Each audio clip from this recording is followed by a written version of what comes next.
सूचना। इस वीडियो का उद्देश्य किसी भी धर्म पंथ समुदाय की भावनाओं को ठेस पहुंचाना नहीं है, बल्कि सच्चाई को समाज के सामने प्रस्तुत करना है।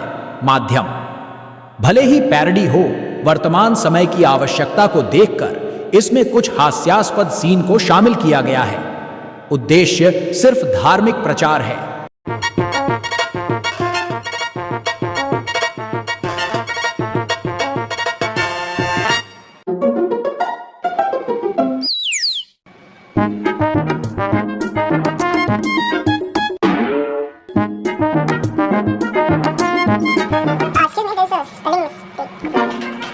यदि विवाह की अभिलाषा हो और यदि कन्या भी वही चाहती हो, परंतु विवाह के रास्ते में कोई ऐसी अड़चन हो, तो क्षत्रिय धर्म ये कहता है कि कन्या का हरण कर लो। लेकिन प्रभु, कन्या कोर्ट में जाके बदल जाती है।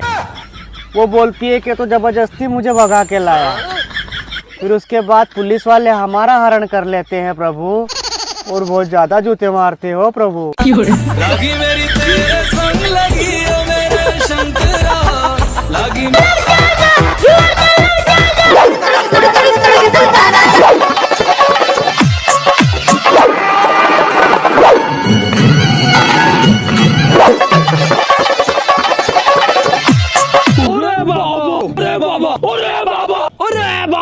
पिक्चर बना बना के हिंदुओं को ज्ञान देते थे।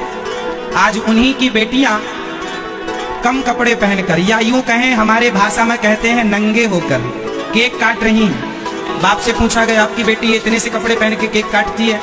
ऊपर वाला जो हमको बना के भेजता है ना, वो कभी कपड़े पहना के हमको नहीं भेजता। तो फिर मेरा सवाल है साहब से कि जब नंगे ही आए हो तो फिर इतने भी कपड़े काहे पहनाए अपनी बेटी को?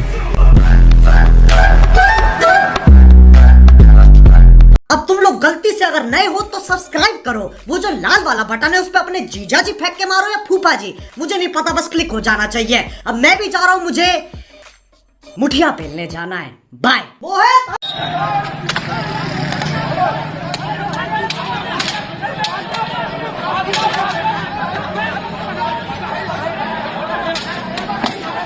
तो आओ यार, अपने कान में ईयरफोन्स डाल लो। क्या डाल भी लिए? बहुत तेज हो रहा है, बहुत तेज हो रहा सालो। खैर, शुरू करते हैं बिना किसी बकचोदी।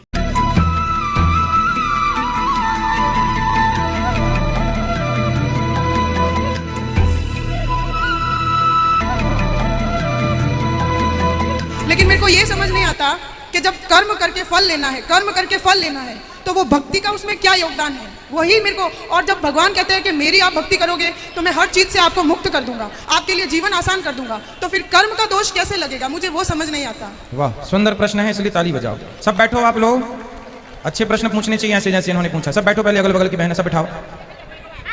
सुनो, इन्होंने पूछा है कि जब कर्म का ही फल भोगना है तो फिर भक्ति करने की क्या जरूरत है?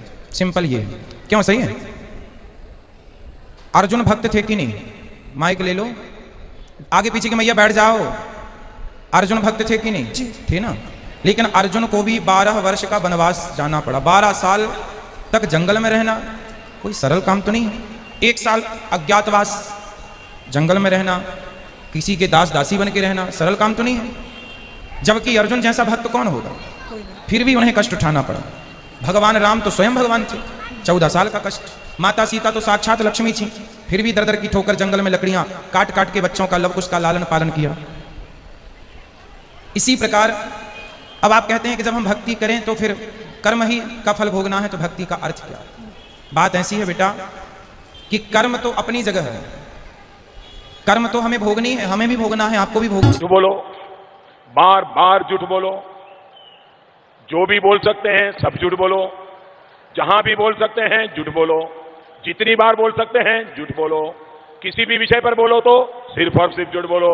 एक ही काम, झूठ बोलो, झूठ बोलो, झूठ बोलो, बार बार बोलो, बार बार बोलो, बार बार बोलो, हर जगह पे बोलो और जोर जोर से बोलो। और आइए अब जानते हैं जगत गुरु तत्वदर्शी संत रामपाल जी महाराज, सतलोक आश्रम बरवाला, जिला हिसार, हरियाणा के विचार।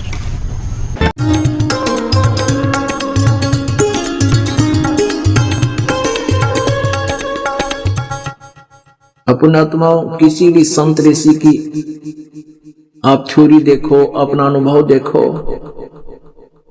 वो क्या कहते हैं कि जैसा भी किसी के प्रारब्ध में, संस्कार में लिखा हुआ है वो तो उसे भोगना ही पड़ेगा। एक दुखी प्राणी संकट निवारण के लिए क्या आशा करता है कि भगवान जीव के दुख दूर कर देता है। परमात्मा कहाँ मिलता है? संतों के पास जाते हैं कि वो परमात्मा की भक्ति करके और कुछ शक्ति प्राप्त कर लेते हैं और उस शक्ति से वो अन्य को भी सुख देते हैं। इसलिए वो कहाँ कहाँ जाते हैं? कोई ऋषि के पास, जंतर मंतर करने वाले के पास, कोई झाड़ फूक करने वाले के पास, और या किसी साधु संत के शिष्य भी बनकर जैसे वो बताते हैं वो साधनाएं करते हैं। और जब उनके संकट दूर नहीं होते हैं तो वो उस स्थान को छोड़ देते हैं, दूसरी जगह जाते हैं। जैसे कोई मंदिर में जाता है या कोई गुफाओं में जाते हैं या कोई पहाड़ों पर जाते हैं या कि तुलसी जाटी के धागे बांधते फिरते हैं, कोई कहीं किसी तीर्थ स्थानों पर जाते, वहां से कोई लाभ नहीं होता, तो फिर भी ये आत्मा हार नहीं मानती, क्योंकि इसको मालूम है कि एक परम शक्ति है परमात्मा जो सब दुख दूर कर सकता है। उसके लिए फिर कोई बताता है कि हमारे गुरुजी के पास चलिए, आपका सब कष्ट दूर हो जाएगा, वहां भी चले जाते। वो ऋषि, गुरुजी, संत, मंडलेश्वर पहले तो उसके संकट निवारण के लिए कोई ना कोई धर्म पूर्ण क्रिया अवश्य बताते हैं। जब उनसे लाभ नहीं होता है तो फिर वो कहते हैं कि बेटा ये तो तुम्हारा प्रारब्ध का कर्म है। प्रारब्ध माने तेरे भाग्य में लिख दिया गया है, तेरी जीवन हिस्ट्री में लिखा गया है, इसको खत्म नहीं कर सकते, ये तो तुझे भोगना ही पड़ेगा। आप किसी भी संत ऋषि के पास जाइए, वर्तमान में भी यही सिद्धांत है उन लोगों का, वो कह देते हैं कि देखो कर्म तो तुमने भोगना ही पड़ेगा, कर्म का दंड दुख जो है तुम्हें भोगना ही पड़ेगा, भक्ति करो आगे जीवन सुखी हो जाएगा। भले पुरुषों, किसी के पैर में कांटा लगा हो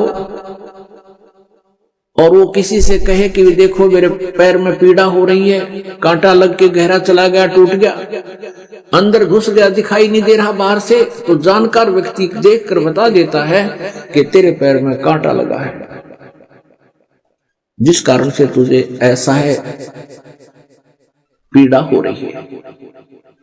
अब वो व्यक्ति ये कहे कि कांटा तो मैं निकाल नहीं सकता, कांटा तो ये निकल नहीं सकता, अब तू जूता पहन ले, आगे कांटा नहीं लगेगा,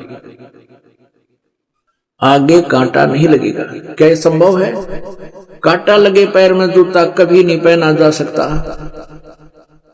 कांटा निकले, पीड़ा नष्ट हो, फिर जूता पहनेगा वो व्यक्ति, इस डर से पहनेगा कि कहीं फिर जूता निकाल दिया और जूता ना पहना तो फिर से वो पीड़ा ना हो जाए, कांटा ना लग जाए। तो जिनके ऊपर आपत्तियां, संकट आए हैं, प्रारब्ध के हों चाहे तीन ताप के हों, उनको न तो ये देवता ठीक कर सकते हैं, न श्री ब्रह्मा, श्री विष्णु, श्री शिव जी उन तीन ताप और श्राप आदि और प्रारब्ध के कर्म को ये नाश नहीं कर सकते। न ब्रह्म कर सकता, ये सरपुरुष नहीं कर सकता, न ये परब्रह्म कर सकता, जिसको अक्षर पुरुष कहा गीता जी अध्याय नंबर 15 के श्लोक नंबर 16 और 17 में तीन प्रभु बताए। सरपुरुष और अक्षर पुरुष भी नहीं कर सकता, केवल परम अक्षर ब्रह्म, परम अक्षर पुरुष कबीर देव आपके उस प्रारब्ध के कर्म को भी नाश कर सकता है, पाप का नाश कर सकता है। इस सच्चाई को आज तक मीडिया ने आप तक नहीं पहुंचने दिया। दूसरी ओर आर्य समाज के तथाकथित ठेकेदारों ने सोचा कि कहीं इस बात का समाज को ज्ञान ना हो जाए, तो उसके लिए इस दास की सेवा दी कबीर भगवान ने, उस परम अक्षर ब्रह्म ने। और अब इसका लाभ उठा लो पुण्यात्माओं, अग्रम अग्रम त्याग दो, बुद्धिमान हो, शिक्षित हो। दास का प्रयत्न केवल इस रोशनी करना है कि आप गलत दिशा में जा रहे हो, आपका रास्ता ठीक नहीं है। आप जी उस कुमार्ग को त्यागो और ये सतमार्ग ग्रहण करो, इससे आपका कल्याण होगा। सब सदग्रंथ प्रमाण देते हैं। और ये संत भी कहते हैं कि तत्वदर्शी संत वही होगा जो शास्त्र अनुकूल ज्ञान बतावेगा, शास्त्र अनुकूल साधना बतावेगा। तो आप नहीं निर्णय कर सकते थे किसकी साधना कैसी है, कैसी शास्त्र से मिलती है कि नहीं मिलती है। तो यह सेवा दास को मिली, आपके रूबरू कर दिया। ये सदग्रंथ बताते हैं और ये साधना ये संत बताते हैं।